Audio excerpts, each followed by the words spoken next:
اللهم آمين اللهم آمين अगर जानब माशूक नबाशुद का शाशे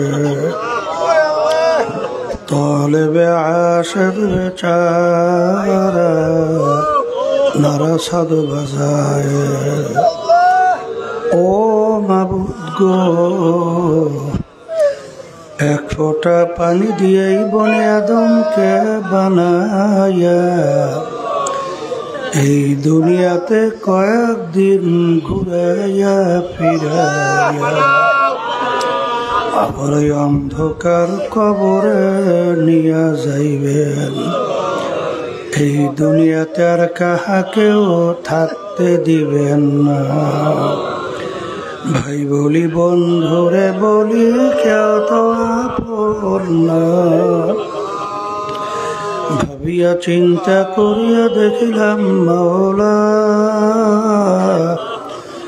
ওই অন্ধকার কবরে আপনি ছাড়া কেউ আপন হবে না।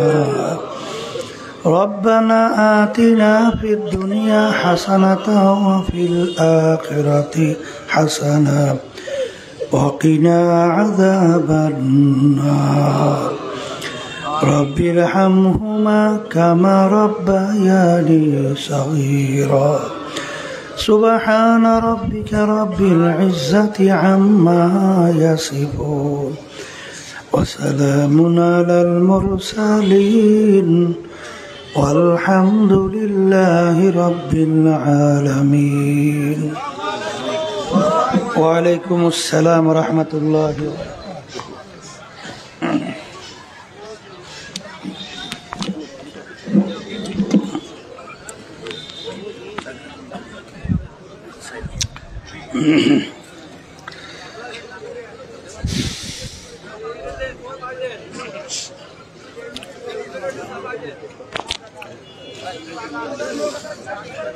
الحمد لله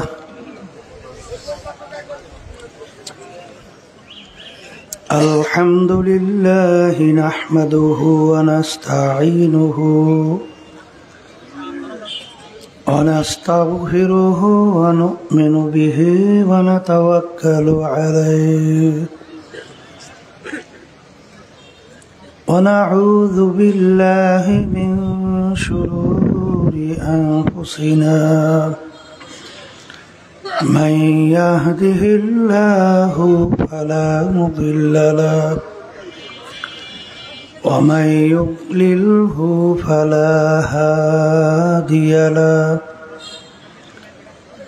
ونشهد أن لا إله إلا الله وحده لا شريك له ونشهد أن محمدا عبده ورسوله أما بعد فأعوذ بالله من الشيطان الرجيم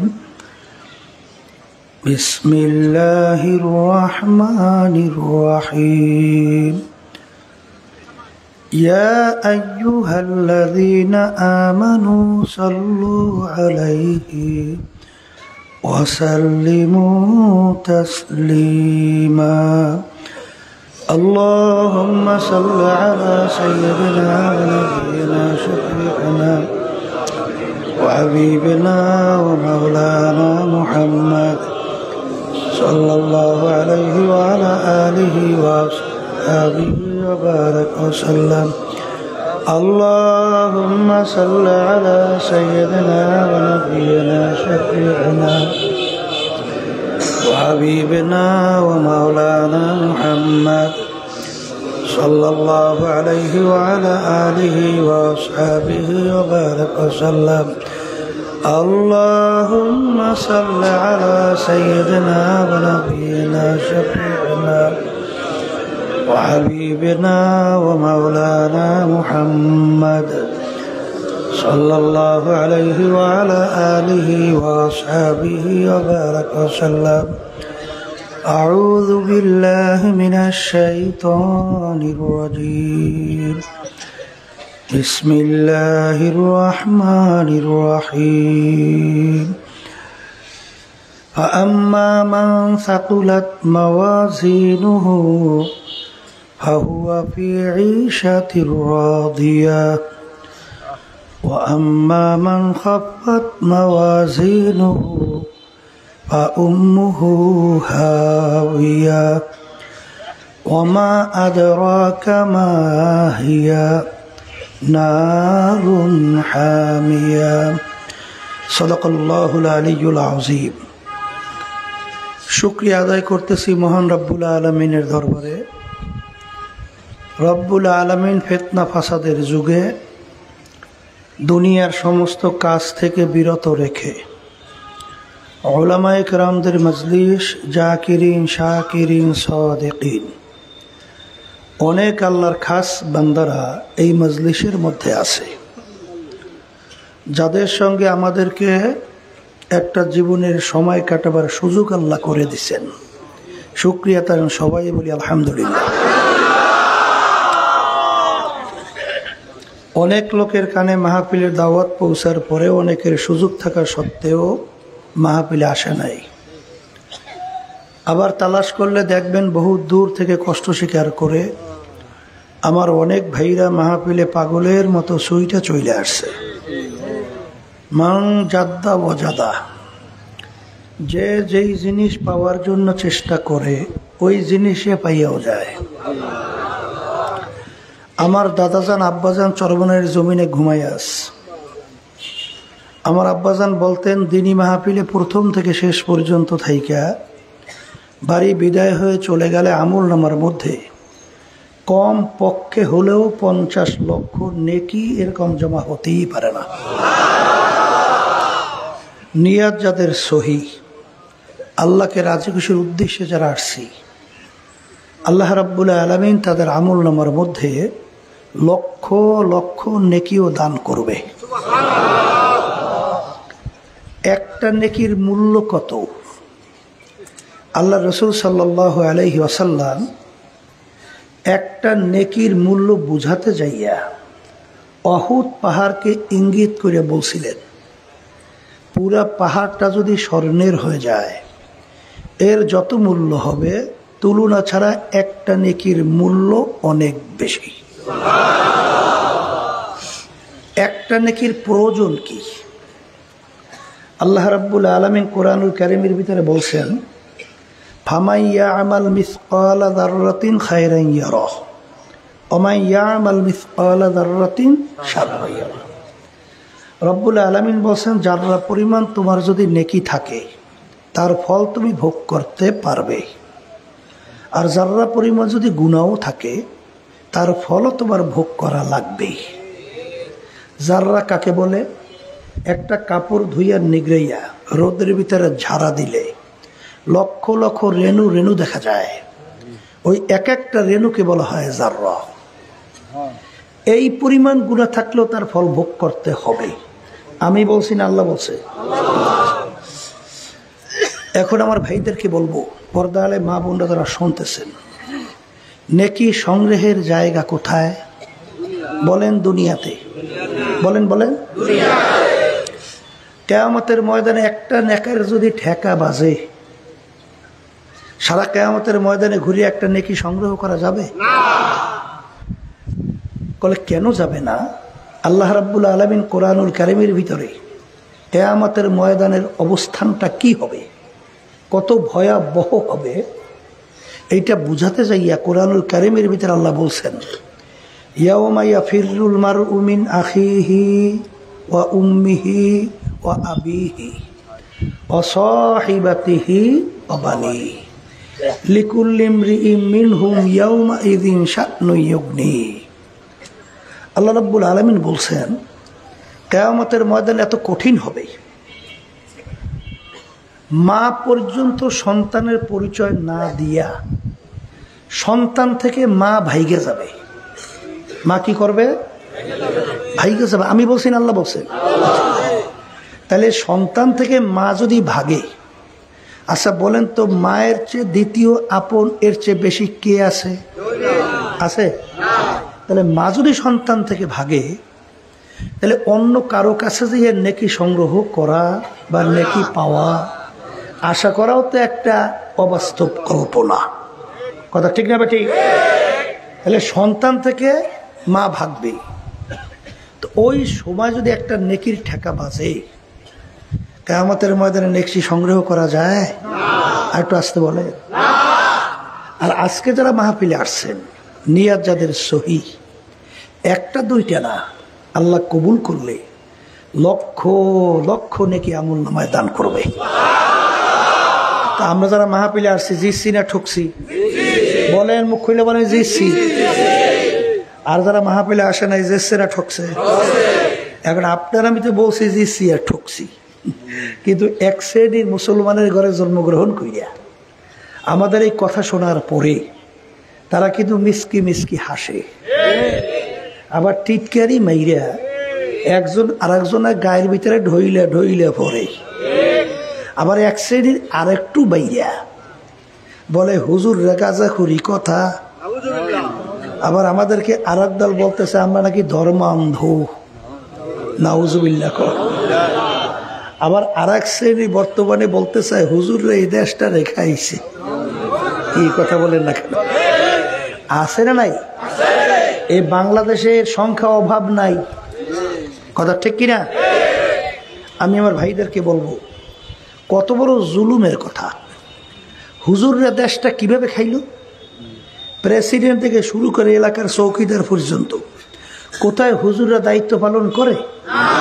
দায়িত্ব পালন করে সব দেই খাজুরেরা। কারা?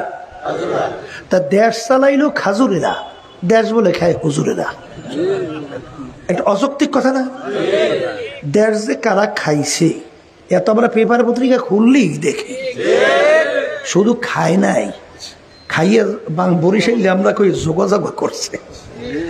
খায় নাই শুধু, একেবারে যোগাযোগ করে ফেলছে। কথা ঠিক কিনা? আচ্ছা, আমি বাজানদেরকে বলি, শোনেন, আমাদেরকে বলে ওরা ধর্মান্ধ, বুঝে? আবার ওরাই নাকি অনেক কিছু বোঝে, আমরা নাকি কিছুই বুঝি না। কথা ঠিক না? ওরা আমাদেরকে বলে আমরা নাকি গাঁজাখুরি কথাবার্তা বলি। নাউজুবিল্লাহ। বলে কে কারণ আছে না? যেমন ওলামায়ে কেরাম বয়ান করে, এই আল্লাহর বান্দারা, পর্দা আলে মা বোনেরা, আল্লাহ রাব্বুল আলামিন যাকে কিয়ামতের ময়দানে ছোট একটা বেহেশত দান করবে,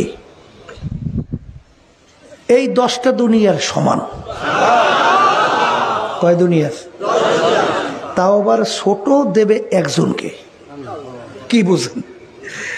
একজনকে দেবে ছোট বেহেশত। এরকম 10টা দুনিয়া একত্রিত করলে যত বড় হয়, এত বড় বেহেশত দান করবে, তাও আবার পরিমাণে ছোট, তাও দেবে একজনকে। এখন ওরা বলে শুনছো হুজুর গো, অবাস্তব কথা। একজনকে যদি আল্লাহ দেয় 10 দুনিয়ার সমান বেহেশত ছোট, তাহলে একজন দুইজন লোক কি বেহেশতে যাবে? আসতে বলে না? কোটি কোটি মানুষ। তাহলে কোটি কোটি মানুষ বেহেশতে যায়, ছোট বেহেশত 10 দুনিয়ার সমান, বড় বেহেশতের তো কোনো পরিমাণই নেই। ওরা কত বড়? তাহলে কোটি কোটি মানুষ যাবে বেহেশতে, এত জায়গা মাওলায় পায় কই? কথা বোঝে না? বোঝে এরা বস্তুবাদী, বস্তুবাদী। যা দেখি না দু নয়নে বিশ্বাস করি না গুরুর বচনে। কথা ঠিক না? গ্রামে একটা কথা আছে, কুয়ার ব্যাঙের কথা শুনছেন? কুয়ার ব্যাঙ, কুয়ার ব্যাঙ বুঝেন? এই ছোট্ট কুয়া আছে না, ওইর ভিতরে ব্যাঙ। এই কুয়ার ব্যাঙ কি কোনোদিন সমুদ্রে খবর নিতে পারে? হ্যাঁ, কুয়ার চিন্তা ব্যাঙ থাকবে তো কুয়া নিয়ে এই চিন্তা, ও সমুদ্র সম্পর্কে কি চিন্তা করে? আল্লাহ রাব্বুল আলামিন মানুষ সৃষ্টি করছেন, আমাদের যে আল্লাহ রাব্বুল আলামিন জ্ঞান দান করছেন, বুঝ দান করছেন, এখনো হিসেবের মধ্যে পড়ে? কথা কয় না। এই কুয়ার ব্যাঙ খবর লয় সমুদ্রের। কথা ঠিক না বেটি?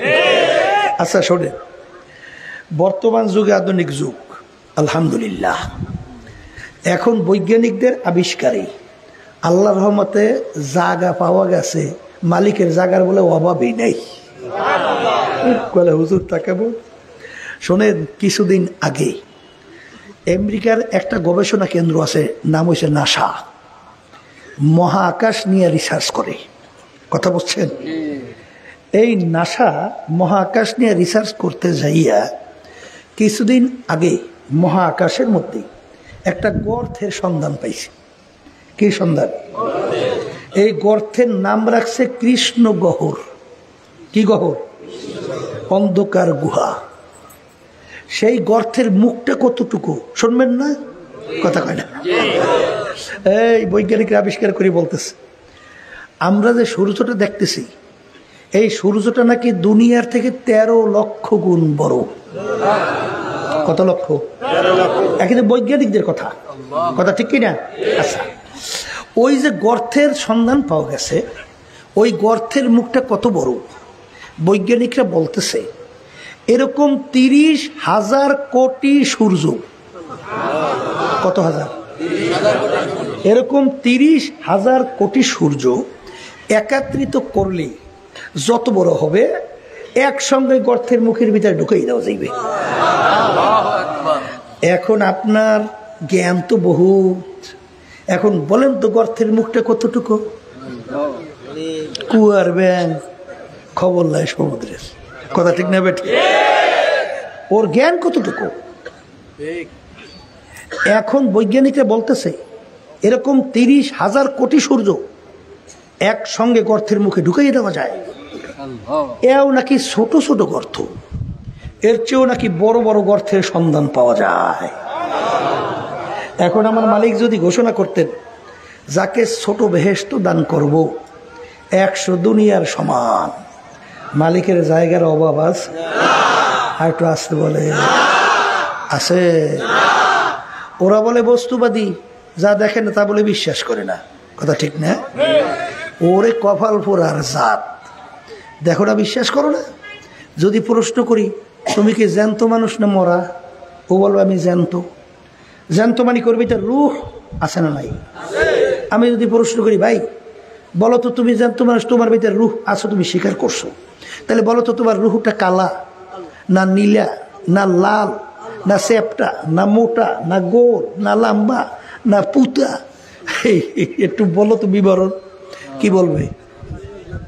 বলবে দেখি নেই। কি বলবে? তাইলে তোর ভিতরে আমার মালিক গোপনে রূহ রেখিয়া তোমাকে কথা বলাইতে পারে, হাঁটাইতে পারে, কাজ করাইতে পারে। সেই মালিক গোপনে তোকে কবরে রাইখে আযাব দিতে পারে না? যেরকম পারে। এই ওরা বলে সব বোঝে। শোনেন, এই মানুষ এবং পশুর ভিতরে পার্থক্যটা কি বোঝা লাগবে। মানুষের যা যা প্রয়োজন, পশুর তা যা প্রয়োজন নাই? আসতে কয় আছে না নাই? আমাদের খাওয়া লাগে, পশুর লাগে না? আমাদের ঘুম লাগে, পশুর লাগে না? আমাদের আরামায়েশের দরকার আছে, পশুর লাগে না? আমাদের বিবি বাচ্চা আছে, পশুর নাই? তাহলে এক কথায় আমাদের যা যা দুনিয়ার চাহিদা সব পশুরও তো দরকার আছে না নাই? কি জোরে কর। তাহলে পশু মানুষের ভিতরে পার্থক্যটা কি? বরঞ্চ আমরা যদি হিসাব করি, আল্লাহ রাব্বুল আলামিন মানুষকে সৃষ্টি করছেন সমস্ত মাখলুকাতের ভিতরে দুর্বল কইরা। কি কইরা? এখনই বুঝবেন। এই মানুষের একটা বাচ্চা হয়েছে, কোন জায়গায় মায়ের দুধ তালাশ করে বের করে খাইতে পারে? হ্যাঁ, 2-2.5 বছর পরে দুধ ঠিক মতো 5-7 বছর তো বুঝেই না কিছু, কথা কয় না। আর একটা গরুর বাচ্চা হয়েছে, 1 ঘন্টা যাইতে না যাইতে ও লাফাই দাঁড়াই গেছে। এরপরে তালাশ করে কোন জায়গায় মায়ের দুধ, ওই তালাশ করে বের করে। এরপরে মায়ের ওলানের ভিতরে দুধ যদি শক্ত হয়ে যায়, মাথা দিয়ে ঠুস মাইয়া নরম করে বের করিয়া খায়। তার জন্মগত ভাবে পশু সবল, মানুষ দুর্বল, কথা ঠিক। হায়াতের দিক থেকে মানুষ দুর্বল, পশু সবল। একটা কাচ্চিন, ওর নাকি হায়াত প্রায় 350 বছর। একটা সাপের নাকি হায়াত প্রায় 250 বছর। একটা ওই যে শোনেন নাই শগুন নাকি জানি, ওর নাকি ওই চোখের পাওয়ার প্রায় 750 মাইল, কথা বুঝছেন? তাহলে হায়াতের দিক থেকে পশু সবল, মানুষ আবার একটা আস্তে কর। চোখের দৃষ্টিতে আমরা আলোতে দেখি, অন্ধকারে দেখি। আর এক শ্রেণীর পশু পাখি আলোতেও দেখে, অন্ধকারেও দেখে। আমাদের চোখের পাওয়ার একটা সীমা আছে, এরপর দেখি না। কিন্তু রাজহাঁস বর্তমানে আবিষ্কার হয়েছে। এই বৈজ্ঞানিকরা রাডার আবিষ্কার করছে না, রাডার যেখানে ফেল করে এর বাহিরে যাই রাজহাঁসের চক্ষু কাজ করে। ওর চোখের পাওয়ার কত! তাই দৃষ্টিতে মানুষ দুর্বল, পশু আর একটু আস্তে কর। খাওয়ার দিক থেকে আপনি আর আমি কয় কেজি খাইতে পারি? এখানে কোন বেটা আছেন 1 বসায় 10 কেজি গোস্ত খাইতে পারবেন? 5 কেজি? যদি কেউ 5 কেজি কোনো কায়দায় ঠেললে মিলে ঢুকায়, ও হাইটে তো যাওয়ার কায়দা নেই। আমাকে বরিশিলিয়ারে কয় চাঙ্গে উঠেই নেওয়া লাগবে, হাঁটার কায়দা নাই। আর একটা বাঘের নাকি খোরাকি দৈনিক 17.5 কেজি গোস্ত। একটা গরুর খোরাকি কত, একটা হাতির খোরাকি কত। তাহলে খাওয়ার দিক থেকে মানুষ দুর্বল, পশু যেদিকে তাকাইবেন মানুষ দুর্বল, পশু সবল, কথা ঠিক কিনা? আমি আমার বাজানদেরকে বলবো, কিন্তু আল্লাহ তো ঘোষণা করছেন ওয়ালাকাদ কাররামনা বানি আদম, আমি মানুষকে সমস্ত মাখলুকাতের ভিতরে শ্রেষ্ঠ সম্মানিত করে সৃষ্টি করেছি। সবাই জোরে বলেন সুবহানাল্লাহ। কোন দিক থেকে? হিসেবে তো মেলে না, হিসাবে মেলে? আসতে কয়। এই জন্য আমার আব্বাজান রহমাতুল্লাহি আলাইহি একটু উদাহরণ দিতেন সঙ্গে, কত সুন্দর। এই তখন তো রেডিও ছিল, টেলিভিশন না। এই বর্তমানে মোবাইল, এতটুক একটা মোবাইল আকৃতির, পকেটের ভিতরে ধরে না? 5 লাখ টাকা দামও তো আছে, আসতে কয়। আর মাদার গাছ দিয়ে আলমিরা বানান, বিরাট উঁচা, 5-6 ফুট। আলমিরার দাম কত? 1000-1200, কথা কয় না? মাদার গাছ সেন্সে আমরা দেশ কি কয়? মান্দার গাছ কয়। হ্যাঁ, যা কর বুঝছেন তো। তাহলে মান্দার গাছ দিয়ে আলমিরা বানান, ও দাম 1000-1200। একটা ছোট মোবাইল, ওর দাম 5 লাখ, লক্ষ লক্ষ টাকা। এর কারণ কি? ওই মোবাইলের ভিতরে এমন একটা শক্তি, তামাম দুনিয়ার যে কোনো প্রান্তের থেকে ও কথা ক্যাচ করে নিয়ে আসতে পারে। এমনকি ছবি সহ নিয়ে আসে, দেখাও যায়, বলাও যায়, কথা ঠিক। কিন্তু ওই আলমিরার ভিতরে এই শক্তিটা নাই। কিন্তু এই মোবাইলে ফার যদি ফুরিয়ে যায়, আর মেকার যদি বলে যে ভাই এ পুরিয়া ছাই, কোনো কাজ হবে না, এখন ফেলাই দেওয়া ছাড়া গতি কি আছে? কোনো গতি। কিন্তু ওই আলমিরা মান্দার গাছের ও যদি পয়সাও যায়, লাকড়ি বানাইয়া আগুন জ্বালাইয়া ভাত তরকারি পাক করে খাওয়া যায়, কথা ঠিক কিনা? মানুষের দাম কিন্তু বংশের দিক থেকে না, শিক্ষার দিক থেকে না, সম্পদের দিক থেকে না, টাকার দিক থেকে না, চেয়ারম্যান মেম্বারের দিক থেকে না, পীর মুফতি মুহাদ্দিসের দিক থেকে না। মানুষের ভিতরে আল্লাহ রাব্বুল আলামিন এমন এক পার্স দান করছেন, ওই পার্সের কারণেই মানুষের সম্মান, কথা ঠিক না বেটি? ওই পার্সের নাম হলো কলব। জোরে বলেন, পার্সের নাম কি? ওই কলবের কারণেই মানুষের সম্মান বাড়ে এবং কমে। এই কলবের কি শক্তি জানেন? আমাদের তরিকার মুরব্বী রশিদ আহমদ গাঙ্গী রহমাতুল্লাহি আলাইহি এক বুড়ো এসে বলতেছে, হুজুর 3 দিন মধ্যে ছেলেটা পাই না। হ্যাঁ, এমন ভাবে মানে পেরেশান হয়ে গেছে, বুড়া মারা যাওয়ার দুঃখ। হুজুর চক্ষু বন্ধ করে একটু মিষ্টির দিকে মাথাটা কিছুক্ষণ রাইখা উঠে বলতেছেন, যাও বাবা, ছেলে তোমার বাড়ির দরজায় আসছে। যাওয়ার পরে যাইয়ে দেয় ছেলে বেউসে ভুইরে রইছে।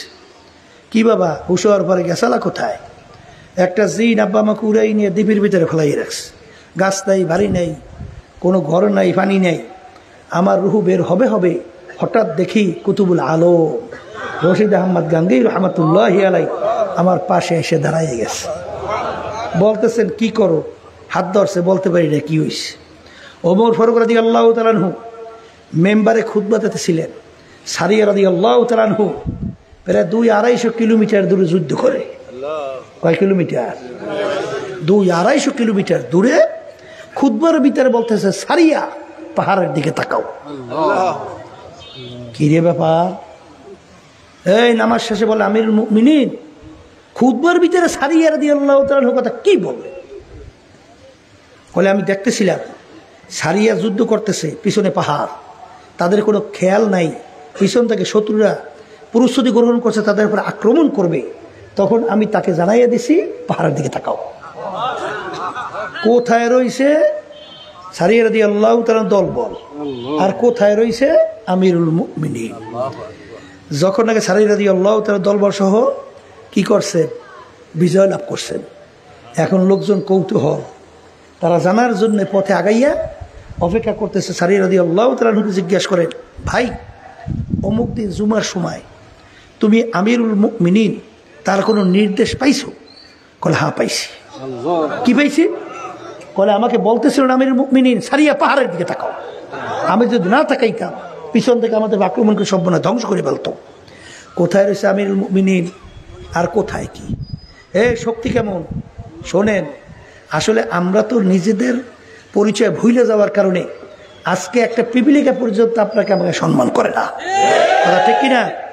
ওমর ফারুক রাদিয়াল্লাহু তাআলা আনহু জামানা নীল নদীর নাম শুনছেন? শুনছেন না? নীল নদীর নিয়ম ছিল প্রতি বছর শুকিয়ে যায়।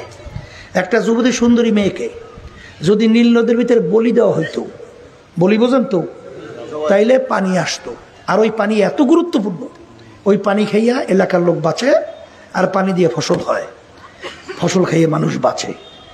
আমিরুল মুমিনিন আয়ত্তে যখন নীল নদী এসে গেছে, এখন নিয়ম অনুযায়ী পানি শুকাইছে। কি করছে? এখন নিয়ম কি? পানি আসতে হলে কি করা লাগবে? হ্যাঁ, ইসলামের জায়েজ আছে না? কয় কি বর্তমান যুগ যদি হইতো, এক শ্রেণী বর্তমানে বাইরেছে না, মন্দের ভালো কইয়া বেপরদা মহিলা নিয়া এক টেবিলে চা খায়, গল্প করে, এইবার আবার মিটিং করে। শোনেন নাই? উপায় কি আছে না? নাই। এখন আমাদের যুগে যদি এই হইতো, আল্লাহ মাফ করুন, তাহলে কত ফতুয়া যে বের হইতো। এই লক্ষ লক্ষ রুহু বাঁচান লাগবে, আগে দে একটা জবাই দিয়া। কথা হয় না? আগে তো লক্ষ লক্ষ মানুষ বাঁচা লাগবে, দে একটা জবাই দিয়ে। আমিরুল মুমিনিনের কাছে যখন সংবাদ গেল, আমিরুল মুমিনিন বলতেছে, বলো কি, একটা মেয়ে জবাই দেবে আর পানি আসবে, তাহলে মেয়ে জবাই দেওয়ার ভিতরে পানি আসার শক্তি, আমার আল্লাহর শক্তি কোথায়? ঈমান তাদের অবস্থান কি? তখন আমিরুল মুমিনিন এই নদীর কাছে চিঠি লেখে। কার কাছে? আসতে কয় তো, আমাদের যুগে হইলে কি কইতেন? এদি পাগলের দল। নদীর কাছে গাছের লাগে চিঠি লাগে, আর সুস্থ মানুষ? হ্যাঁ, নদীর কাছে চিঠি লেখে, হে নীল নদী, তুমি যদি আল্লাহর হুকুমে জারি হও তাহলে জারি হইয়া যাও, আর যদি আল্লাহর হুকুমে তুমি জারি না হও, তোমার পানি আমাদের লাগবে না। এই যাও, এই চিঠি নিয়ে নীল নদীর ভিতরে পালাও। নীল নদীর ভিতরে চিঠি ফালাইতে দেরি, সোম সোম কইয়া আইসা নীল নদী পানিতে পরিপূর্ণ।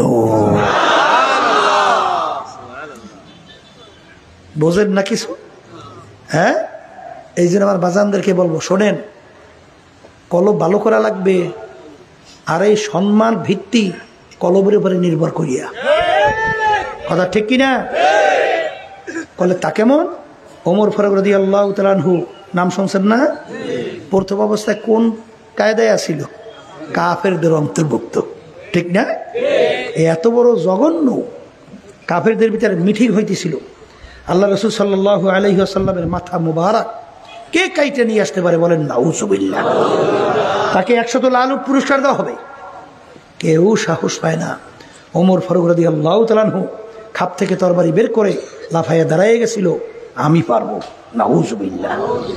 লোকেরা দেখলে এমন ব্যক্তি দাঁড়াইছে পারবেও, তারা অপেক্ষা করতেছে আল্লাহর হাবিবের মাথা মুবারক নিয়ে আসবে। নাউযুবিল্লাহ। পথের মধ্যে কি ঘটনা হয়েছে আমরা অনেকেই জানি। যখন নাকি তিনি আল্লাহর হাবিব সহ রাজপথে ইসলামের পক্ষে নারায়ে তাকবীর স্লোগান দিয়ে নামছিল, যে সন্তান এতিম কে করতে চাও, পালি ওমরের সামনে আস, আমি ওমর মুসলমান হয়ে গেছি। আচ্ছা বলেন তো, একটু আগে আল্লাহ রসুলকে কতল করার জন্য রওনা করছে, তখন তার চক্ষু ছিল 2টা, আর এখন আল্লাহর হাবিব সহ ইসলামের পক্ষে স্লোগান দিয়ে রাস্তায় নামছে, এখন চক্ষু হয়েছে 4টা। আসতে কয়, তখন হাত ছিল 2টা, এখন হাত হয়েছে 6টা। তখন পা ছিল 2টা, এখন পা হয়েছে 8টা। না, আগে 2টাই ছিল, এখনো 2টা। আগে চক্ষু 2টা ছিল, এখনো হাতও। অঙ্গ প্রত্যঙ্গ পার্থক্য কি? কোন পার্থক্য হয়েছে? আচ্ছা, তাইলে একটু আগে যে আল্লাহ রসুলকে কতল করার জন্য গেল, এখন আল্লাহর হাবিব সহ ইসলামের পক্ষে স্লোগান দিয়ে নামলো, তাহলে পার্থক্যটা কোন জায়গায় হয়েছে? আসতে কয়, একটা জায়গায় পরিবর্তন হয়েছে, সেই জায়গাটার নাম হলো অলপ। জোরে বলেন কথা ঠিক কিনা? এই জন্য আমার ভাইদেরকে বলো, পর্দা আলে মা বোনদেরকে বলবো, যারা বেহেশতে যাইতে চান, জাহান্নাম থেকে বাঁচতে চান, বেহেশতে যাইতে হইলে, জাহান্নাম থেকে বাঁচতে হইলে আল্লাহ রাব্বুল আলামিন শর্ত লাগাইছেন বেহেশতে যাওয়ার জন্যে, ইল্লা মান আতাল্লাহা বিকলবিন সালিম। ভালো পরিষ্কার পরিচ্ছন্ন কলব ছাড়া আমার পবিত্র জায়গা বেহেশতে হবে না। কে বলছে? আবার জোরে বলেন, আবার জোরে বলেন। যখন কলব ভালো হইয়া যায়, ওই আল্লাহর বান্দা বান্দি ভালো মন্দ পার্থক্য করার শক্তি আমার মালিক তাকে দান করে। কথা কয় না? কথা ঠিক নেবে। তাই যে এই কথা বলতে চাইছিলাম, মানুষের সম্মান কির উপরে ভিত্তি করিয়া? মুখ খুললে সবাই বলেন, হ্যাঁ? তাহলে কলব ভালো করিয়া কবরে যাওয়া লাগবে, ঠিক না? এই কলবের কিতে ভালো হয়, কিসে খারাপ হয়, আস্তে আস্তে আল্লাহর রহমতে জানবেন। সংক্ষেপে আমি একটু টাচ দিয়ে যাই। শোনেন, কলবের উল্লেখযোগ্য 10টা রোগ আছে। এই রোগগুলো যখন কলব থেকে দূর হবে, তখন এই কলবটা ভালো কলবে পরিণত হবে। 1 নম্বর রোগের নাম হলো তাকাব্বুরি। আমি ভালো, আমি বড়, আমি পীরের দিক থেকে বড়, মুফতির দিক থেকে বড়, মুহাদ্দিসের দিক থেকে বড়, টাকা পয়সার দিক থেকে বড়, ক্ষমতার দিক থেকে বড়, বংশের দিক থেকে বড়, শিক্ষার দিক থেকে বড়, জ্ঞানের দিক থেকে বড়, বুদ্ধির দিক থেকে বড়, এই সভাপতি, সেক্রেটারি, বিভিন্ন পদের দিক থেকে বড়। এই যার ভিতরে যারা পরিমাণ তাকাব্বুরি থাকবে, আল্লাহ রাসূল সাল্লাল্লাহু আলাইহি ওয়াসাল্লাম বলেন বেহেশতের ঘেরানো পাবে না। আমি বলি নাই, আল্লাহ রাসূল সাল্লাল্লাহু আলাইহি ওয়াসাল্লাম বলছেন, আমি শুনাইতে আছি। আমি ভালো, আমি বড়, এইটা বলার শক্তি দুনিয়ার কোনো মানুষের আছে? আবার একটু জোরে কর, আবার জোরে বলে নাই। কারণ গুনাহ করেন নাই এরকম মানুষ আছে কেডা? আছে? গুনাহ মাফ হয়ে গেছে এরকম গ্যারান্টি পাইছেন কেডা? তাহলে একটা গুনার বিনিময়ে জাহান্নামের শিকার লাগতে পারে কি পারে না? তাহলে আপনি ভালো বলেন কেমনে? এই জন্য আল্লামা জিলি রহমাতুল্লাহি আলাইহি লিখছেন, কবরে যাইয়া মাপ পাওয়ার আগ পর্যন্ত নিজেকে নিজে একটা শুয়োরের চেয়ে ভালো মনে করা যায় না। আর একটা রোগের নাম হইল হিংসা। হিংসা, পর উন্নতি থেকে সহ্য করতে না পারা, এমন একটা রোগ সমস্ত আমল নামার নাকি শেষ করিয়ে দেয়। কথা ঠিক না? বে ঠিক। বর্তমানে এক শ্রেণীর বের হয়েছে, সর্বনাই মোড়ে দেখতেই পারে না। এই কথা কয় না? আচ্ছা, আমি জিজ্ঞাসা করি, বাজান, সর্বনাই তোমারে কি করছে? তুমি যে সর্বনাই দেখতে পারো না, সর্বনাই তোমার করছে কি? সর্বনাই কাজটা করে কি? এই সর্বনাই যাওয়ার পরে কি নামাজি মানুষগুলো বেনামাজি হয়? হ্যাঁ? আচ্ছা, যেই মানুষগুলো আগে ভালো ছিল সর্বনাই যাওয়ার পরে খারাপ হয়ে যায়? যেই মানুষগুলো আগে জুলুম করতো, চাঁদাবাজি করতো, এই বিভিন্ন কায়দায় মিথ্যাচার, জুলুমবাজি খুন খারাপির ভিতরে লিপ্ত ছিল, সেই মানুষগুলো চরমনায় যাওয়ার পরে আল্লাহর ফজলে দেখা যায় এখন সেগুলো সাইডে দেয়। আগে কোনোদিন পশ্চিমে সেজদা দেয় নাই, এখন হুশ থাকতে নামাজ ছাড়ে না। আছে না নাই? এই উত্তরবঙ্গে গেছিলাম, সেখানে ওই আওয়ামী লীগ ফ্যাসিস্টের সময় তখন তো মাহফিল বন্ধ করিয়ে দেওয়া বিভিন্ন প্রক্রিয়া শুরু করছিল না, বিভিন্ন জেলায় জেলায় জেলায় জেলায় বিভিন্ন কায়দায় কেমনে মাহফিল বন্ধ করবে বিভিন্ন কায়দা শুরু করছিল না। আচ্ছা, সেখানে উত্তরবঙ্গে আমার মাহফিল করতে দেবে না, বুঝলেন? তো ওই এলাকার খুব একটা দামি দাবি, খুব গোয়ার গোবিন্দ আছেন এক পদের লোক, এইরকম এক লোক, সে বলতেছে চরমনাইয়ের হুজুরের মাহফিল আমি করাবই, পুরো চ্যালেঞ্জ দিয়ে বসছে। আচ্ছা, এখন সে চরমনাই মাহফিলের ব্যবস্থা করছে আলহামদুলিল্লাহ।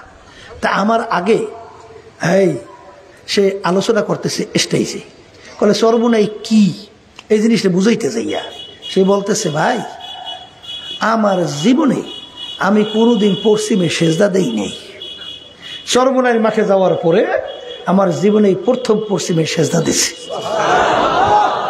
তাহলে লোকটা ভালো হয়েছে না খারাপ হয়েছে? আর একটু আসতে কর, ভালো হয়েছে। আচ্ছা, চরমনাই যে মানুষদেরকে দাওয়াত দেয়, কি আল্লাহর উপরে ঈমান আনার দাওয়াত দেয় না? আল্লাহ রাসূল সাল্লাল্লাহু আলাইহি ওয়াসাল্লাম তরিকার উপরে চলার জন্য বলে না? খারাপ কাজ ছাড়তে বলে না? ভালো কাজ ধরতে বলে না? আচ্ছা, চরমনাই খারাপটা করছে কি? কি কথা কয় না? ওই হিংসার আগুনে জ্বলে। অনেকে জিজ্ঞাসা করা হয়েছে, ভাই ব্যাপার কি, আপনি চরমনাই বিরোধিতা করেন? আচ্ছা, চরমনাই কি কি দোষ একটু বলেন তো। এখন আর বলতে পারে না। তাহলে বাজান বাদলাম চরমনাই, চরমনাই বাদ দিয়া আমাদের উদ্দেশ্য কি? এই আল্লাহর বান্দাবান্দি তার মালিক মুখী হোক, এটা দরকার না? জান্নাত থেকে পাইছে জান্নাতে যাওয়া দরকার না? তাহলে বুঝলাম চরমনাই তোমার ভালো লাগে না, তাই একটা জায়গাতে তুমি তাকে নেবা যেখানে গেলে এই মানুষটা আল্লাহ মুখী হবে, আল্লাহ রসুলের তরিকা অনুযায়ী চলবে, জাহান্নাম থেকে বাঁচবে, বেহেশতে যাওয়ার রাস্তায় চলবে। এই কথা কয় না? এই দরকার আছে না নাই? আসলে মূলত হিংসা। আচ্ছা, এই হিংসা করলে চরমনাইয়ের কি হয়? কিছু হবে? আজ পর্যন্ত কেউ কোনো হিংসা করে কেউ ডাবাইতে পারে? বরঞ্চ যেই বাতি আল্লাহ জ্বালায় ওই বাতি কেউ নিবাইতে পারে? তোমার সোসমোস পড়বে, এটা চরমনাইয়ের কি হবে? এই কথা ঠিক কিনা? আর একটা রোগের নাম হলো হুব্বে যা হুব্বে মাল। মালের মহাব্বত, সম্মানের মহাব্বত, পদের মহাব্বত, বিভিন্ন কায়দায় কায়দায় এই অমুক টমুক সমুখের দুনিয়ার মহাব্বত। আল্লাহ রসুল সাল্লাল্লাহু আলাইহি ওয়াসাল্লাম বলেন, সমস্ত গুনার মূলই হলো এই দুনিয়ার মোহ। সমস্ত গুনার মূল কি? আবার কোন? আমি বলছি না, আল্লাহ রাসূল সাল্লাল্লাহু আলাইহি ওয়াসাল্লাম বলছেন। এখন আমার বাজানদেরকে বলি, এক শ্রেণী আমার বাজানরা এই মুসলমানের ঘরে জন্মগ্রহণ করছে, এই তারপরও বিএনপি আওয়ামী লীগ করে না? আসতে করে। এই জাতীয় পার্টি সহ অন্য অন্য মানব রচিত তন্ত্রমন্ত্র এই নিয়ম আদর্শের সাথে জড়াই আছে না? হ্যাঁ, আছে আছে। আমি যদি জিজ্ঞাসা করি, শোনেন এই বেহেশতে যাইতে চান? আসতে করে, বলে চাই। আচ্ছা, তাহলে হাদিসের মধ্যে আসছে আল্লাহ রাসূল সাল্লাল্লাহু আলাইহি ওয়াসাল্লাম বলেন, কিয়ামতের ময়দান যেদিন অন্য কোনো ছায়া থাকবে না, একমাত্র আল্লাহ রাব্বুল আলামিনের এই স্পেশাল আরশের ছায়া ছাড়া অন্য কোনো ছায়া থাকবে না। সেদিন 7 প্রকার লোককে আল্লাহ রাব্বুল আলামিন ডাইকা ডাইকা তার স্পেশাল আরশের নিচে ছায়া দান করবে। কয় প্রকার? আবার কোন? এর ভিতরে এক প্রকার শুনে রাখেন, হুব্বু ফিল্লাহ বুগযু ফিল্লাহ। যারা দুনিয়া থাকা অবস্থায় সম্পর্ক মোহাব্বত রাখবেও আল্লাহকে রাজি খুশির জন্যে, এবং সম্পর্ক মোহাব্বত ছাড়বেও আল্লাহকে রাজি খুশির উদ্দেশ্যে, এই শ্রেণীর মানুষদেরকে আমার মালিক ডাইকা ডাইকা কিয়ামতের ময়দান যেদিন অন্য কোনো ছায়া থাকবে না, সেদিন তার স্পেশাল আরশে ছায়া দান করবে। আমি বলছি না, আল্লাহ রাসূল সাল্লাল্লাহু আলাইহি ওয়াসাল্লাম বলছেন। এখন আমার বাজানদেরকে বলি, বিএনপি যেই নীতি আদর্শ লালন করে এই এটা মানব রচিত কুফুরি তন্ত্রমন্ত্র না? কথা কয় না? আওয়ামী লীগ মানব রচিত, আসতে কয় জাতীয় পার্টি, অন্য অন্য মানব রচিত আরো দল আছে না নাই? আচ্ছা, আপনি তো নামাজ পড়েন, কিন্তু আপনি এই মানব রচিত কুফুরি তন্ত্রমন্ত্র যার ব্যাপারে আল্লাহ রাব্বুল আলামিন বলেছেন ওয়াজতানিবুত তাগুত, তোমরা তাগুতকে অস্বীকার করো, তার থেকে বাইসে থাকো। এখন আল্লাহর হুকুম, তাগুদের ভিতরে একটা তাগুদ হলো মানব রচিত তন্ত্রমন্ত্র, তাগুদের ভিতরে একটা বড় তাগুদ। কথা ঠিক? এখন আপনি নামাজ পড়েন কাকে খুশি করার জন্য? আর যখন নামাজ থেকে বের হইয়া আপনি তাদের দলের সঙ্গে জড়াইয়া যখন স্লোগান তাদের পক্ষে, এই তখন খুশি করেন কাকে? দলের নেতাদেরকে। কথা কয় না? কথা ঠিক না? ঠিক। এখন আপনি যে তাদের সঙ্গে জড়াইয়া আপনি যে স্লোগান তুললেন, এটা আল্লাহ খুব খুশি না? হাওয়া কয় কি? এটা আসতে বলেন, খুশি না? তাহলে এই মহব্বতটা কি আল্লাহর জন্য হয়েছে? হ্যাঁ, তাহলে এই মহব্বতটা যদি আল্লাহর জন্য না হয়, আমি শুনেই রেখে যাই, কে মানবেন তা জানি না। আল্লাহ রাসূল সাল্লাল্লাহু আলাইহি ওয়াসাল্লাম বলেন, মহব্বত রাখবেও আল্লাহকে রাজি খুশির জন্য, মহব্বত ছাড়বেও, সম্পর্ক ছাড়বেও আল্লাহকে রাজি খুশির জন্যে। এই শ্রেণীর মানুষ দেখে আমার মালিক ডাইকা ডাইকা তার স্পেশাল আরশে নিচে ছায়া দান করবে। জোরে বলেন কথা ঠিক কিনা? হুব্বু ফিল্লাহ বুগযু ফিল্লাহ, মোহাব্বত রাখবে আল্লাহকে রাজি খুশির জন্যে, ছাড়বে আল্লাহকে রাজি খুশির জন্যে। এই জন্য আমার বাজানদেরকে বলবো, এটাও কিন্তু একটা কলবের রোগ। কথা ঠিক না বেঠি? সারা লাগবে, আসতে কয় এই যেরকম সারা লাগবে। আল্লাহ আমাকে আমাদের সবাইকে তৌফিক দান করুন। এখন আমার ভাইদেরকে বলবো, পর্দা আলে মা বোনদেরকে বলবো, শোনেন, মনে করছেন আমরা হুজুররা কিছু বুঝি না মেয়া? আরে বুঝে শূন্য দাঁড়িয়ে রাখছি, বুঝে তুমি মাথায় রাখছি, বুঝে শুনে লম্বা জামা গাই দেয়, হজর সময় মজের আজান দেয়, গু ওই অবস্থায় ভালাইয়া পাগলের মতো উঠে উজু করে মসজিদ যাই দাঁড়াইছে। কথা বলে না। কারণ কি, ভালো করে চিন্তা ভাবনা করে দেখলাম, দুনিয়া সৃষ্টির পরে যত বড় বড় বৈজ্ঞানিক দার্শনিক, যত লেখক দুনিয়াতে আসছিল, তারা যত লেখা লেখলো, কারো লেখার ভিতরে চ্যালেঞ্জ করতে পারে নাই। আমার লেখার ভিতরে, আমার বইয়ের ভিতরে, কিতাবে কোনো ভুল নাই। বরঞ্চ লেখক লেখে, আমার কিতাব বইয়ের ভিতরে ভুল হলে দয়া করে জানাবেন, পরবর্তী সংস্করণে আমি সংশোধন করব। কথা ঠিক কিনা? যত বৈজ্ঞানিক আবিষ্কার করে, কেউ চ্যালেঞ্জ করতে পারে নাই আমার আব্বু আবিষ্কারের ভিতরে কোনো ভুল নাই। কোনো দার্শনিক চ্যালেঞ্জ করতে পারে নাই আমার দর্শনে কোনো ভুল নাই। কিন্তু এ মানুষ যারা মরবা, কবরে যাবা, আমি সেই বাজানদেরকে বলবো, পর্দালে মা বোনদেরকে বলবো, বাজান দুনিয়ার ভিতরে একটাই কিতাব, যার শুরুতে লেখা আছে যালিকাল কিতাব লা রাইবা ফীহ। এই যে কিতাব দেখো, এর ভিতরে ভুল সন্দেহ বলতে কিছু নাই। যারা মানুষ তারা চিন্তা করবে, আল্লাহ রাসূল সাল্লাল্লাহু আলাইহি ওয়াসাল্লাম মায়ের পেটে থাকা অবস্থায় আল্লাহ রাব্বুল আলামিন তার আব্বাকে দুনিয়ার থেকে নিয়ে গেছিল। দুনিয়ার ভিতরে আসার পরে বছর 6 বয়স, আল্লাহ রাব্বুল আলামিন তার আম্মাকেও দুনিয়ার থেকে নিয়ে গেল। ছোট 6 বছরের বাচ্চা, বাপ হারা, মা হারা। আল্লাহ রাসূল সাল্লাল্লাহু আলাইহি ওয়াসাল্লাম দুনিয়ার কোনো শিক্ষকের কাছে আল্লাহ পড়ার কোনো সুযোগ দেয় নাই। এই জন্য দুনিয়ার দিক থেকে আল্লাহ রসুলকে বলা হয় উম্মি, অর্থাৎ আল্লাহর হাবিব। তিনি তার নিজের দস্তখত করতে জানতেন না, সাইনও দিতে জানতেন না। তাইলে তিনি প্রমাণ রাখতেন কিভাবে? তার আঙ্গুল মোবারকের ভিতরে আংটি মোবারক ছিল, আংটি মোবারক দিয়া সিল মারত।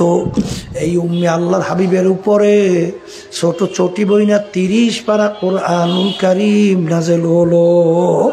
সুবহানাল্লাহ। যেই কোরআনুল কারীমের শুরুতে রব্বুল আলামিন চ্যালেঞ্জ কইরা বললেন যালিকাল কিতাব লা রাইবা ফি, এই যে কিতাব দেখো এর ভিতরে কোনো ভুল সন্দেহ বলতে কিছু নাই। আমি আমার বাজানদেরকে বলবো, পর্দা আলে মা বোনদেরকে বলবো, এত বৈজ্ঞানিক, এত দার্শনিক, এত পণ্ডিত, এত জ্ঞানী দুনিয়ার থেকে বিদায় হয়ে গেল, বর্তমানে অভাব নাই, তারা কিন্তু বহু চেষ্টার পরও ভুল বের করতে পারে নাই। বরঞ্চ কিছুদিন আগে কানাডার টরেন্টো, কানাডার ওই রাজধানী, সেখানের ওই টরেন্টোর ইউনিভার্সিটির প্রফেসর কেরি মিরল গণিত এবং যুক্তিশাস্ত্রের উপরে অনেক পাণ্ডিত্য অর্জন করছিল, এবং লোকটা ছিল খ্রিস্টান। বাইবেলের উপরে এমন দক্ষতা অর্জন করছিল, ধর্মীয়তাকে বলা হয়তো ধর্মীয় পাদ্রী, অর্থাৎ তাদের ধর্ম প্রচারক হিসাবে তিনি পরিচয় লাভ করলো। তার সঙ্গে যখন আহমদ দিদারের সঙ্গে ডিবেট হয়, যে আহমদ দিদার বলে কোরআনুল কারীম ঠিক, আর তিনি বলেন বাইবেল ঠিক। এক পর্যায়ে তিনি কোরআনুল কারীম কেরি মিরল যখন নিয়ে রিসার্চ শুরু করলো, এক পর্যায়ে দেখে কোরআনুল কারীমের শুরুতে খোলার পরেই দেখে যালিকাল কিতাব লা রাইবা ফি, পড়ার সঙ্গে সঙ্গে তার শরীরের ভিতরে কম্পন শুরু হয়ে গেল, যে দুনিয়ার সৃষ্টির ইতিহাসে এরকম তো কোনো লেখক, কোনো দার্শনিক, কোনো বৈজ্ঞানিক, এরকম কোনো ইতিহাস নাই যেখানে চ্যালেঞ্জ করতে পারছে। ব্যাপার কি, কিভাবে চ্যালেঞ্জ করলো? তিনি যতই সামনে যাই রিসার্চ করে ভুল বের করার জন্য, তার খেয়াল ছিল কোরআনুল কারীম নাজিল হলো প্রায় 1450 বছর হয়ে গেল। কোরআনুল কারীম তখন কি কোনো বিজ্ঞান ছিল না, কোনো আবিষ্কার ছিল না, কোনো ফ্যাক্ট ছিল না, কোনো ইন্টারনেট ছিল না, কোনো মোবাইল ছিল না, তখন কোনো স্যাটেলাইট ছিল না, বিভিন্ন কায়দায় কোনো অত্যাধুনিক আধুনিক কিছুই ছিল না। তাহলে কোরআনুল কারীমের সঙ্গে বর্তমান যুগে বৈজ্ঞানিকদের আবিষ্কারের সঙ্গে এটা কিন্তু টক্কর লাগবে, ভুল বের করা যাবে। এই চিন্তা করিয়া তিনি যখন কোরআনুল কারীমের মধ্যে রিসার্চ করতে যাইয়া দেখে কোরআনুল কারীম প্রতি উত্তর তাকে দিয়া দেয় কেরি মিরল, তুই যত তালাশ করো এর ভিতরে ভুল পাবি না। এক পর্যায়ে কেরি মিরল দেখলো কোরআনুল কারীম নাজিল হইল মুহাম্মদুর রাসূলুল্লাহ সাল্লাল্লাহু আলাইহি ওয়াসাল্লাম তার উপরে, তাইলে সেখানে তো তার এবং তার বংশীয় গুণকীর্তন বেশি থাকার কথা, কিন্তু সেই কিতাবের ভিতরে তাদের নবী ঈসা আলাইহিস সালাতু ওয়াস সালাম, মারিয়াম আলাইহিস সালাতু ওয়াস সালামের নাম প্রায় 34 বারের মতো প্রশংসা সহকারে আসছে। তিনি আশ্চর্য হয়ে গেল যে অন্য ধর্ম গ্রন্থের ভিতরে আমাদের নবীর প্রশংসা কেন আসলো, আর আল্লাহ রসুলের নাম মাত্র 4 বার আসছে। বাজান এরপরে তালাশ করে এক পর্যায়ে কেরি মিরল তিনি নিজেই কালিমা পয়রা মুসলমান হইয়া গেল। এ কবরের যাত্রীরা, আল্লাহর বন্দারা, পর্দালে মা বোনেরা, এ ধনী আমার বাবারা, হে ক্ষমতা সম্পূর্ণ আমার বাবারা, হে বড় বংশ আমার বাবারা, দুনিয়া কিন্তু ক্ষণস্থায়ী, আখিরাত কিন্তু স্থায়ী। দুনিয়া কেমন ক্ষণস্থায়ী বাজান, সেদিনকারও আমি বাজান সাতক্ষীরা থেকে আসলাম, মাওলানা এহসান সাহেব আমার সঙ্গে দেখা করলো। বাজান পরশুদিন শুনতেছি আল্লাহ হঠাৎ তিনি দুনিয়া থেকে বিদায় হয়ে চলে গেছে। আসলে কে কোন সময় কিভাবে রওনা করবে তোমারও জানা নাই, আমারও কিন্তু জানা নাই। কিন্তু কবরের যাত্রীরা একটু মাঝে মাঝে নিরিবিলি চক্ষু বন্ধ করে মুরাকাবা করো। আজকে যাদের জন্য জীবন শেষ করলা, যেই দলের জন্য, যেই নেতা নেত্রীর জন্য, যেই সন্তানদের জন্য, যেই আত্মীয় স্বজন স্ত্রীদের জন্য, যেই স্বামীদের জন্য জীবনকে শেষ কইরা ধরাকে সরাগান মনে করো নাই, সাদাকে সাদা মনে করো না, পরের মাল সম্পদ ধোকাবাজি কইরা, বিভিন্ন টেন্ডারবাজি সাদাবাজি কইরা সম্পদের পাহাড় গুছাও। হারামকে হারাম মনে করো না, ঘুষকে ঘুষ মনে করো না, সুদকে সুদ মনে করো না, বিভিন্ন কায়দায় দলের সঙ্গে জড়াইয়া টেন্ডারবাজি চাঁদাবাজি কইরা কার জন্য এই সম্পদের রাইখা যাও? একটু মাঝে মাঝে চক্ষু বন্ধ করো, মুরাকাবা করো। কারণ বাংলাদেশের ভিতরে সবচেয়ে বড় ধনীর ভিতরে একজন যমুনা গ্রুপের মালিক। করোনা ভাইরাসের সময় যখন করোনায় আক্রান্ত হইল, বাজান যখন শ্বাস টানতে ছাড়তে পারে না, তখন ডাক্তারকে ডাক দিয়ে বলে, ডাক্তার তুমি যদি আমার শ্বাস টানা ছাড়ার ব্যবস্থা করতে পারো, আমি তোমাদেরকে সমস্ত সম্পদ লিখে দেব। কিন্তু কই, আর শ্বাস টানা ছাড়ার ব্যবস্থা করতে পারে নাই। হে আমার বড় লোক বাবারা, পর্দালের মা বোনেরা, কার জন্য জীবন শেষ করো? কার জন্য হারামকে হারাম মনে করো না, ঘুষকে ঘুষ মনে করো না? এই সম্পদ কার জন্য রাইখা যাও? একটু চিন্তা ভাবনা কইরা কবরে রওনা করো। কারণ বাজান, এই বাংলাদেশের ভিতরে অনেকেই জানেন, এক বড় ধনী ব্যাংকার মারা যাওয়ার পরে তার লাশ নিয়ে গাড়ির গ্যারেজের ভিতরে ফেলাইয়া রাখছে। তার 2 সন্তান বাপের বাজান গোসল করাইয়া, কাপড় পরাইয়া, জানাজা পরাইয়া, দাফন কাফনের ব্যবস্থা না কইরা ওরা বাপের রাইখা যাওয়া সম্পদ নিয়ে মারামারি কাটাকাটি করে। ঝগড়া করতে করতে এক পর্যায়ে ওর বাপের লাশ ফুইলা ফাইটা পয়সা গন্ধ হওয়ার উপক্রম। বাপের লাশের কোনো খবর নাই, সম্পদ নিয়ে মারামারি কাটাকাটি করে। এক পর্যায়ে এলাকার লোকজন সবাই চাঁদা ধইরা তারপর তার দাফন কাফনের ব্যবস্থা করলো। এ দুনিয়াদার পাগল, তুমি দুনিয়ার থেকে বিদায় নিয়ে কবরে যাওয়ার পরে তোমার সন্তান কি তোমার কবরের পাশে যাইয়া 2 চোখের পানি ফালাইয়া 2 হাত মালিকের দরবারে উঠাইয়া তোমার জন্য দোয়া করবে, রব্বির হামহুমা কামা রব্বায়ানি সগীরা? কি দোয়া করবে? না তোমার সম্পদ নিয়ে গুনার ভিতরে লিপ্ত থাকবে। চিন্তা ভাবনা করে কবরে রওনা করো। ফরিদপুর গেছিলাম, একজন আমাকে বলে, হুজুর একটা বড় ধনী মারা যাওয়ার পরে যত অন্ধকার হইয়া আসতেছে, ঘরের ভিতর থেকে ডাক দিয়া বলে, রাত্রে তাকে এই লাশ ঘরে রাখা যাবে না। ছোট ছোট বাচ্চারা মরা লাশ দেখলে ভয় পাইবে। বাজান মসজিদের ভিতর থেকে খাট বের কইরা খাটের ভিতরে উঠাইয়া সারা রাত্র নিয়ে মসজিদের বারান্দায় ফালাইয়া রাখছে। ওর কষ্টের কামাই করা টাকার বাড়ি ওকে জায়গা দেয়। এই জন্য আমার বাজানদেরকে বলবো, পর্দালে মাহবুবদেরকে বলবো, দুনিয়াকে শান্তির জায়গা না, আর দুনিয়া দারুল মেহনে ওয়াল বালা। দুনিয়া কিন্তু বালা মুসিবতের জায়গা, কষ্ট ক্লেশের জায়গা। বাজান এই গরমে, এই ঠান্ডা, এই ছেলে কথা শোনে না, মেয়ে কথা মানে না, এই স্ত্রী কথা মানে না, স্বামী কথা শোনে না, শত্রু মিত্রুর কোনো অভাব নাই, রোগ ব্যাধির কোনো শেষ নাই। এরকম করতে করতে একদিন তোমার বাড়ির পাশের মসজিদের মাইকে ঘোষণা হইতে থাকবে, বাড়িওয়ালা নাই রে বাড়ি, নাই রে দুনিয়াতে, বাড়িওয়ালা নাই রে বাড়ি, নাই রে দুনিয়াতে। এই তো তোমার জীবন শেষ হয়ে গেল।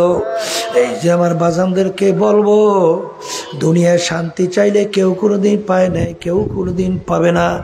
যদি না পায়, না থাকতে পারো, তাহলে আমার বাজানদেরকে বলবো, একদিন হঠাৎ জিবরাইল আলাইহিস সালাম আসছেন আল্লাহ রাসূল সাল্লাল্লাহু আলাইহি ওয়াসাল্লাম সঙ্গে দেখা করার জন্য। আল্লাহর হাবিব বলেন, ভাই জিবরাইল, এরকম অসময় তো আপনি কখনোই আসেন না, এরকম সময় আপনি কেন আসলেন? জিবরাইল সালাম বলে, আল্লাহর রাসূল, আমার মালিক আমাকে বেহেশত জাহান্নাম দেখাইছে, বাহির পাশ ভিতর পাশ সব আমাকে দেখাইছে। আমার মালিক জাহান্নাম যেভাবে তৈরি করছে, ওই 1 সেকেন্ডের আযাব সহ্য করার শক্তি দুনিয়ার কোনো মানুষের নাই। এই কথা বইলা জিবরাইল আলাইহিস সালাতু ওয়াস সালাম কান্দে। আল্লাহর হাবিব বলেন, ভাই জিবরাইল, আমার মালিক তো আপনাকে সবচেয়ে সম্মানিত ফেরেশতা হিসেবে কবুল করছেন, সম্মানিত ফেরেশতা হিসেবে আমার মালিক আপনাকে দান করছেন, আপনি হারে কেন কান্দেন? জিবরাইল সালাতু ওয়াস সালাম বলেন, আল্লাহর রাসূল, হারে ইবলিস তো মাওলার নৈকট্যের ছিল, সম্মানিত ছিল, ওর ব্যাপারে আমার মাওলার কি সিদ্ধান্ত হইল? হারুত মারুত তো মাওলার ফেরেশতা ছিল, তাদের ব্যাপারে আমার মালিকের কি সিদ্ধান্ত হইল? আমি তো জানি না আমার ব্যাপারে আমার মালিকের কি সিদ্ধান্ত, এই জন্য আমি কান্দি।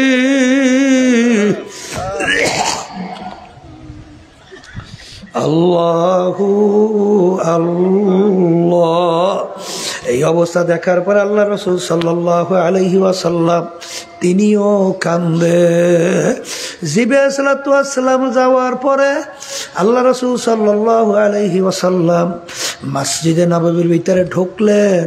ঢুকে দেখে কিছু সাহাবায়ে কেরাম আনসারী তারা বসে বসে আনন্দ ফুর্তি করতেছেন। তখন আল্লাহর হাবিব বলেন, এইমাত্র জিবরাইল আমিন আসছিল, যে জাহান্নামের বিবরণ আমাকে শুনাইছে, ওইটা যদি তোমরা জানতা, শুনতা, দেখতা, কোনো সংসার কেউ করতে পারতা না, কেউ দুনিয়ার কোনো কাজ করতে পারতা না, সব বাড়িঘর সাইরা জঙ্গলবাসী হইয়া যাইতা। আল্লাহ রাব্বুল আলামিন আয়াত নাযিল করে, হে আমার রাসূল, আপনাকে তো আমার বান্দা বান্দীদেরকে শুধু ভয় দেখাবার জন্যই পাঠাই নাই, বাশীরা ওয়া নাযীরা, সুসংবাদ দেওয়ার জন্য পাঠাইছি এবং ভয়ও দেখাবার জন্য পাঠাইছি। আপনি আমার বান্দাদেরকে এরকম কেন ভয় দেখান? এরপরে ইতিহাসে দেখা যায় আল্লাহ রাসূল সাল্লাল্লাহু আলাইহি ওয়াসাল্লাম যতদিন দুনিয়ার ভিতরে বাইচা ছিল আর কোনোদিন মুখ ভইরা কহকা হাসি আর কোনোদিন দেয় না। এই জন্য আমার বাজানদেরকে বলবো, পর্দালে মা বোনদেরকে বলবো, বাজান আসলে কার কখন কোন সময় ডাক আসে তোমারও জানা নাই, আমারও জানা নাই। কোরআনুল কারীম কিন্তু সত্য। আল্লাহর হাবিবের অল্প বয়সে তার পিঠ মোবারক গুজা হয়ে গেল, দাড়ি মোবারক পাইকে গেল। আল্লাহু আকবার। সাহাবায়ে কেরাম বলেন, হে আল্লাহর রাসূল সাল্লাল্লাহু আলাইহি ওয়াসাল্লাম, আপনার এত অল্প বয়সে দাড়ি মোবারক কেন পাকলো? আপনার পিঠ মোবারক কেন গুজা হইল? আল্লাহর হাবিব বলেন যে আল্লাহ রাব্বুল আলামিন কোরআনুল কারীমের মধ্যে বেনমাজি যারা 5 ওয়াক্ত ঠিকমতো নামাজ পড়ে না, বেরোজদের যারা ঠিকমতো রমজানের রোজা রাখে না, যাদের উপরে হজ ফরজ হইল, যাকাত ফরজ হইল, ঠিকমতো ফরজ যাকাত হজ আদায় করে না, পর্দা ফরজ আল্লাহর হুকুম ঠিকমতো মানে না, হারাম হালাল তমিজ কইরা খায় না, চলে না, জুলুমের ভিতরে লিপ্ত, মিথ্যার ভিতরে লিপ্ত, এদের ব্যাপারে আমার মালিক যে জাহান্নামের আযাবের ঘোষণা দিছে, ওই 1 সেকেন্ড আযাব সহ্য করার শক্তি কোনো মানুষের নাই। আমার উম্মত কিভাবে ওই জাহান্নামের আগুনে জ্বলবে? এই চিন্তায় চিন্তায় আমি রসুলের দাড়ি পাইকে গেল, আমি রসুলের পিঠ গুজা হয়ে গেল। আমার উম্মত কিভাবে জাহান্নামের আগুনে জ্বলবে? এই চিন্তায় চিন্তায় আমি রসুলের দাড়ি পাইকে গেছে। এ কবরের যাত্রীরা, আল্লাহ রাসূল সাল্লাল্লাহু আলাইহি ওয়াসাল্লাম তার নিজের চিন্তায় কিন্তু দাড়ি মোবারকও পাকে নাই, পিঠ মোবারকও গুজা হয় নাই। তোমার আমার চিন্তায় দাড়ি মোবারক পাইকে গেল, পিঠ মোবারক গুজা হয়ে গেল। এই জন্য আমার ভাইদেরকে বলবো, পর্দালে মা বোনদেরকে বলবো, বাজান কলবকে ভালো করা লাগবে, ইমানকে মজবুত করা লাগবে। ইমান বাজান নেকের পাল্লা ভারী করতে হবে, গুনার পাল্কা হালকা নিয়ে কবরে যাওয়া লাগবে। কারণ আপনাদের সামনে আমি প্রথম যে আয়াত শরীফ তেলাওয়াত করছিলাম, আয়াতের ভিতরে আল্লাহ রাব্বুল আলামিন বলছেন, কিয়ামতের ময়দানে আমার মালিক সমস্ত মানুষের আমল নামা দাড়ি পাল্লাই দিয়ে ওজন দেবে। যাদের নেকির পাল্লা ভারী হইয়া যাবে, আমার মালিক তাদের জন্য এমন মেহমান খানা বানাইছেন যার নাম হলো বেহেশত। আল্লাহ আপনি আমার জন্য, আমাদের সবার জন্য কবুল করে নিয়েন। আর কিয়ামতের ময়দানে আমার মালিক দাড়ি পাল্লায় আমল নামা ওজন দেবেন। যাদের নেকের পাল্লা হালকা, গুনার পাল্লা ভারী, আমার মালিক এমন শাস্তির জায়গা বানাইছে, যেই শাস্তির জায়গার নাম হলো জাহান্নাম। আল্লাহ আপনি আমাকে, আমাদের সবাইকে মাফ কইরা দিয়েন। বাজান, ওই আযাব সহ্য করার শক্তি দুনিয়ার কোনো মানুষের নাই। বাজান, মুসলমান বলতেই কিন্তু মন চায় গুনার থেকে ফেরবে, নেকের কাজ করবে, ঈমানকে মজবুত করিয়া চোখে পানি নিয়ে কলব নরম করিয়া কবরে যাবে। কিন্তু বাজান, শয়তান এবং নফস তোমার আমার পিছনে শত্রু হিসেবে কাজ করে। এই শয়তান এবং নফসের ধোঁকার থেকে বাঁচার জন্যে আমার মালিক তোমাকে আমাকে হুকুম করছেন, ওয়াকুনু মা'আস সাদিকিন, তোমরা সাদিকিন বান্দাদের সঙ্গী হও। বাজান, কবরে কিন্তু কোনো দলাদলি নাই। কবরে যদি কেউ পরিচয় দেয় আমি চরমনাইয়ের মুরিদ, কেউ যদি পরিচয় দেয় আমি জামাতের লোক, আমি তাবলিগের লোক, আমি অমুক তমুক সমুক দলের লোক, আমি অমুক বংশের লোক, আমি পীর মুফতি, আমি মুহাদ্দিস, আমি বড় বংশের, আমি ধনী, আমি অমুক তমুক সমুক, এই পরিচয় কিন্তু কবরে চলবে না। কবরে কিন্তু সবার জন্য প্রশ্ন তিনটা, মান রব্বুকা, ওমা দীনুকা, ওয়া মান নাবিয়ুকা। এই তিন প্রশ্নের ভিতরে কোথাও কিন্তু নাই তুমি চরমনাই না, সারসিনার না, জৈনপুর না, ফুরফুরা, তুমি তাবলিগ না, জামাত না, অমুক তমুক সমুক, এই পরিচয় কিন্তু কোথাও নাই। আমার বাজানদেরকে বলবো, পর্দারে মা বোনদেরকে বলবো, দলাদলি বুঝি টুজি না। আমাদের উদ্দেশ্য হলো নেকের পাল্লা ভারী করা লাগবে, ঈমানকে মজবুত করা লাগবে, কলব ভালো কইরা চোখে পানি নিয়ে কবরে যাওয়া লাগবে। জোরে বলেন কথা ঠিক না বে ঠিক? এ কবরের যাত্রীরা, পর্দালে মা বোনেরা, এক শ্রেণী আমার বাজানরা, পর্দালের মা বোনেরা, এখনো তারা বাজান কোরআন এবং হাদিস অনুযায়ী এখনো নিজের জীবনকে চালান না। বাজারে এখনো দুনিয়া মানব চিত্ততন্ত্র মন্দের সঙ্গে জড়াইয়া যারা দিন রাত্র বাজান কাটাইতেছেন, আমি সেই বাজানদেরকে বলবো, কিয়ামতের ময়দানে আমার মালিক ওই সত্য কালামের ভিতরে ঘোষণা করছেন, ইয়াউমা নাদউ কুল্লা উনাসিন বিইমামিহিম। কিয়ামতের ময়দানে আমার মালিক প্রত্যেকটা মানুষকে তার দলের নেতা নেত্রীর সঙ্গে ডাকবে। ডাইকে আমার মালিক বলবেন, তোর দলের নেতা নেত্রী যেদিকে যায় ওদের পিছনে পিছনে সেই দিকে চইলা যা। এক কথায় আমার মালিক বলছে, তোর নেতা নেত্রী যেখানে জায়গা তোরও সেইখানে জায়গা। আমি বলছি না, আল্লাহ বলছেন। এই জন্য আমার ভাইদেরকে বলবো, পর্দালে মা বোনদেরকে বলবো, আমার কেউ রাগ কইরো না রে বাজান। বাজান, তোমার কবরে তুমি যাবা, আমার কবরে আমি যাবা। যদি খোদা না কাস্তা না ফরমান হইয়া কবরে যাও, আল্লাহর হাবিব বলেন, আল কবরু রাউযাতুম মিন রিয়াজিল জান্নাহ আও হুফরাতুম মিন হুফারিন নার। এ আমার উম্মতেরা, এই যে কবর দেখো, যারা ঈমান আনছো তাদের কাছে এই কথা, যাদের ঈমান নাই তাদের সঙ্গে কোনো আলোচনাও নাই। আল্লাহ রাসূল বলেন, এ আমার উম্মতেরা, এই যে কবর দেখো, এই কবর কিন্তু আসল কবর না। কোন কোন আল্লাহর বান্দা বান্দির কবর একটা বেহেশতের বাগান হইয়া যাবে। আল্লাহ আপনি আমার জন্য, আমাদের সবার জন্য কবুল করে নিয়েন। আল্লাহর হাবিব বলেন, কোন কোন নাফরমানের কবরের মধ্যে জাহান্নামের আগুন এসে ভইরা যাবে। আল্লাহ আপনি আমাকে, আমাদের সবাইকে মাফ কইরা দিয়ে। আল্লাহ আল্লাহ আল্লাহ আল্লাহ, আপনি আমাদের সবাইকে মাফ কইরা দিয়েন। এই জন্য আমার বাজানদেরকে বলবো, পর্দালে মা বোনদেরকে বলবো, বাজানের কত ঘটনা আমার মাওলা বাংলাদেশেও দেখায়। চরমনায়ের মুজাহি ছিল কুড়িগ্রাম, অনেকে তাকে ঘুঘু মুন্সি কইয়া ডাকতো, নাম ছিল বশিরউদ্দিন মুন্সি। বাজান দুনিয়ার থেকে বিদায় নিয়ে কবরে যাওয়ার পরে নদীর ভাঙ্গলে 32 বছর পরে 32 বছর পরে নদীর ভাঙ্গলে যখন তার কবর ভাইয়া গেল, বাজান আনাম কাপন সহ লাশ আনাম তাজা বের হইয়া আসছে। অনেক জাতীয় পত্রিকায় ছবি সহ দিয়ে দিছিল, অনেকে দেখছেন না? কে কে দেখছেন হাত উঠান তো, দেখেন কত মানুষ দেখছে। বাজার 32 বছর পরে আমি সেদিনকার উমরা হজ থেকে আসছি, আমির হামজা রাদিয়াল্লাহু তাআলা আনহু তার কবর মোবারকের ওখানে জিয়ারত করতে গেলাম। তাকাইয়া দেখি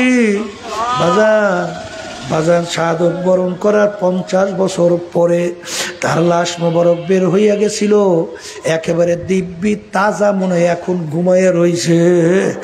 যত ঘটনা মাঝে মাঝে কবরে দেখা যায়, বাজান নেককার পরহেজগার আল্লাহওয়ালা ছাড়া কিন্তু কবরে কাপড়ের কাপড় সহ লাশ পাওয়া যায় না।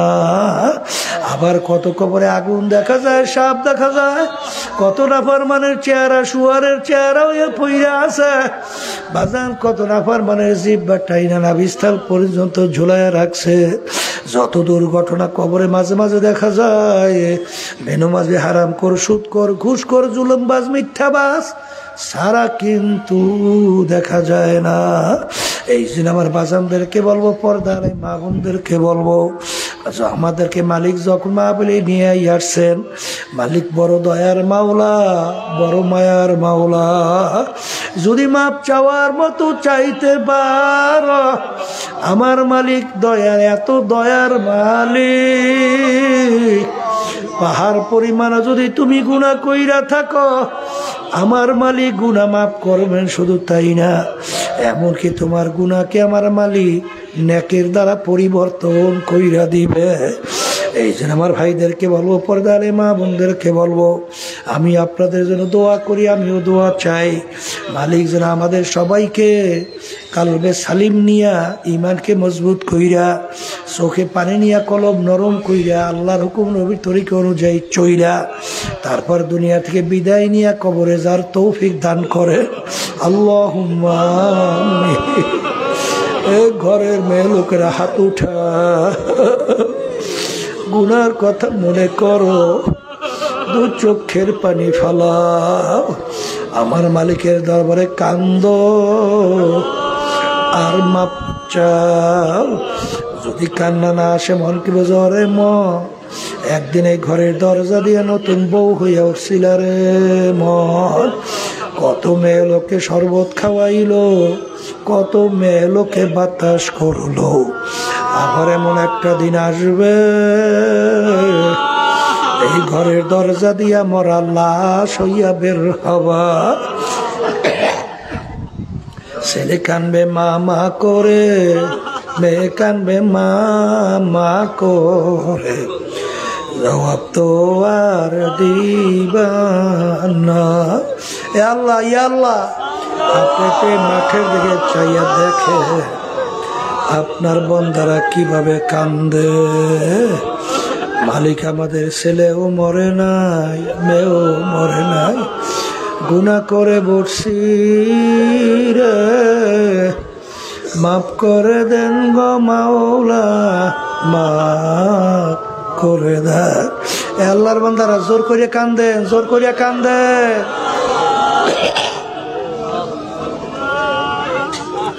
সন্তান মারা গেলে চোখে পানি আসে, সম্পদ নষ্ট হয়ে গেলে চোখের ভিতরে পানি আসে। তোমার আমার গুনার কারণে যে জাহান্নামের আগুন জ্বলছে, ওই জাহান্নামের আগুন চোখের পানি ছাড়া ঠান্ডা হবে না। আল্লাহ যাদের উসলে মাহফিল হইল, যারা মাহফিলের জন্য চেষ্টা খাটনি সাহায্য করলো, আল্লাহ আমরা এখানে উপস্থিত হয়ে গেলাম, সবাইয়ের উপরে খাস মেহেরবানি নাজিল করেন আল্লাহ।